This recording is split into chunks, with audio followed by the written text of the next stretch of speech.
જય શ્રી કૃષ્ણ મિત્રો, સ્વાગત છે તમારું જય શ્રી કિચનમાં।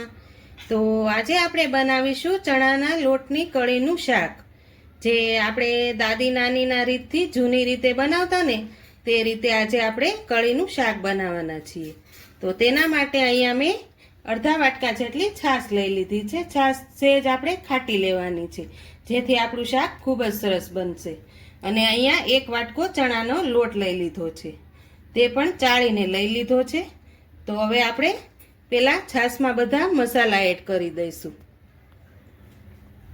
તો અહીંયા આપણે છાશ લઈ લીધી છે, હવે આપણે છાશમાં અત્યારે બધા જ મસાલા એડ કરી દેવાના છે। તો અહીંયા હું અડધી ચમચી જેટલી હળદર પાવડર એડ કરું છું, સ્વાદ પ્રમાણે નમક એડ કરું છું, અને એક ચમચી જેટલું આપણે ધાણા જીરું પાવડર એડ કરવાનું છે। અને અહીંયા મરચું આપણે લસણવાળું એડ કરવાનું છે, જેથી શાકનો સ્વાદ ખૂબ જ સરસ આવશે। તમે જો લસણ ન ખાતા હોય તો સ્કીપ પણ કરી શકો છો। હવે આપણે મીઠાશ આપવા માટે અહીંયા હું 1 ચમચી જેટલી ખાંડ એડ કરું છું। આપણે અહીંયા છાશ ખાટી લીધી છે, એટલે આપણે થોડીક ખાંડ એડ કરવાની છે, જેથી આપણું શાક ખૂબ જ સરસ ખાટું મીઠું બનશે। તો આ રીતે આપણે બધા જ મસાલાને સરસ રીતે મિક્સ કરી લેવાના છે। તમને જો મારા વિડીયો પસંદ આવતા હોય ને તો મારા વિડીયોને એક લાઈક તો જરૂરથી કરજો, અને મારી ચેનલમાં જો તમે નવા હોય અને હજુ સુધી મારી ચેનલને સબસ્ક્રાઈબ ન કરી હોય ને તો પ્લીઝ સબસ્ક્રાઈબ તો તમે કરી જ દેજો। તો આ રીતે આપણે બધા જ મસાલાને સરસ રીતે મિક્સ કરી લીધા છે। હવે આપણે પહેલાં છાશનો વઘાર કરી લઈશું। તો અહીંયા આપણે છાશનો વઘાર કરવા માટે અહીંયા મેં તેલ ગરમ કરવા મૂકી દીધું છે। આપણું તેલ ગરમ થાય એટલે તેમાં આપણે રાઈ જીરું એડ કરી દઈશું। તો અહીંયા આપણું તેલ એકદમ સરસ ગરમ થઈ ગયું છે, હવે આપણે રાઈ જીરું એડ કરી દઈશું। રાઈ જીરું એકદમ સરસ રીતે ફૂટી જાય પછી આપણે તેમાં લીમડાના પાન એડ કરવાના છે। જો તમે આ રીતે ચણાના લોટની કઢીનું શાક બનાવશો ને તો ખૂબ જ સરસ શાક બનશે, અને સ્વાદમાં પણ એકદમ સરસ ટેસ્ટ આવશે। તો આપણે રાઈ જીરું એકદમ સરસ રીતે ફૂટી ગયા છે, હવે તેમાં આપણે લીમડાના પાન એડ કરીશું, થોડીક આપણે હિંગ એડ કરીશું। હવે આપણે છાશનો વઘાર કરી લઈશું। છાશનો વઘાર કરીએ ત્યારે આપણે ડીશ ઢાંકીને કરવાનો છે, જેથી આપણો વઘાર ઉડે નહીં। તો અહીંયા આપણે છાશનો વઘાર કરી લીધો છે, જો એકદમ સરસ આપણી છાશ વઘારાઈ ગઈ છે। હવે આપણી છાશ ઉકળે ને ત્યાં સુધીમાં આપણે કઢીનો લોટ બાંધી અને તૈયાર કરી લઈશું। તો અહીંયા મેં એક બાઉલ લઈ લીધું છે, હવે આપણે જે ચણાનો લોટ લીધો તો તે આમાં આપણે એડ કરી દઈશું। હવે તેમાં ચણાના લોટમાં પણ આપણે બધા જ મસાલા એડ કરવાના છે। થોડીક હળદર એડ કરશું, સ્વાદ પ્રમાણે નમક, થોડુંક ધાણા જીરું પાવડર, અને અડધી ચમચી જેટલું લાલ મરચું પાવડર। હવે થોડુંક આપણે અડધી ચમચી જેટલું તેલ એડ કરીશું। હવે આ બધા જ મસાલાને એકદમ સરસ રીતે મિક્સ કરી લેવાના છે।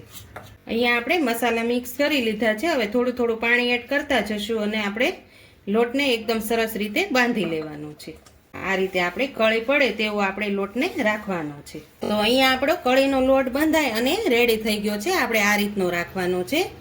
જો એકદમ સરસ આપણો લોટ બાંધી અને તૈયાર કરી લીધો છે। હવે આપણે કળી પાડી લઈશું। તો અહીંયા આપણે કળી સંચામાં પાડીશું। તો અહીંયા મેં સંચો લઈ લીધો છે, અને આ જે ગાંઠિયાની મીડિયમ સાઇઝની જાળી આવે તે લઈ લીધી છે। હવે તેમાં આપણે થોડુંક તેલ લગાવી લઈશું। તો આ રીતે આપણે લોટને એકદમ રાઉન્ડ શેપ આપી દેવાનો છે। હવે આપણે સંચાની અંદર એડ કરી દઈશું। હવે આપણે આની કળી પાડી લઈશું। તો અહીંયા આપણી છાશ પણ એકદમ સરસ રીતે ઉકળી ગઈ છે, હવે આપણે તેમાં ગાંઠિયા પાડી લઈશું। તો આ રીતે આપણે સંચાની મદદથી ગાંઠિયાને પાડી લેવાના છે, જો આ રીતે। આ શાક એટલું સરસ બને છે ને કે આપણા દાદી નાની ખૂબ જ પહેલા બનાવતા, અને ખાવામાં પણ ખૂબ સરસ સ્વાદ આવશે। તો આ રીતે આપણે બધી જ કળીને પાડી લઈશું। તો અહીંયા આપણે કળી પાડી અને એકદમ સરસ રીતે તૈયાર કરી લીધી છે। જુઓ તમે, આપણા ગાંઠિયા એકદમ સરસ રીતે પડી અને તૈયાર થઈ ગયા છે। હવે આપણે ચણાનો લોટ છે એટલે થોડીક વાર લાગશે, એટલે આપણે 5 મિનિટ જેવું ચડવા દેવાનું છે। તો અહીંયા આપણું 5 મિનિટ જેવું થઈ ગયું છે, અને આપણું શાક પણ એકદમ સરસ રીતે ચડી ગયું છે। જુઓ, આપણો રસો પણ એકદમ સરસ રીતે ઘટ થઈ ગયો છે। આ શાક રોટલા કે ભાખરી સાથે ખાવાની ખૂબ મજા આવે છે। તેવું આ સરસ શાક બની અને તૈયાર થાય છે. તમે જો આ રીતે ક્યારેય ન બનાવ્યું હોય તો તમે આ રેસીપી એકવાર ઘરે જરૂરથી બનાવજો. ખાવામાં ખૂબ સરસ ટેસ્ટી એવું લાગશે. તો હવે આપણે ગેસની ફ્લેમ બંધ કરી દઈશું. હવે તેલમાં આપણે ઉપરથી લીલા ધાણા એડ કરી દઉં છું. તો તૈયાર છે આપણું ચણાના લોટની કઢીનું શાક.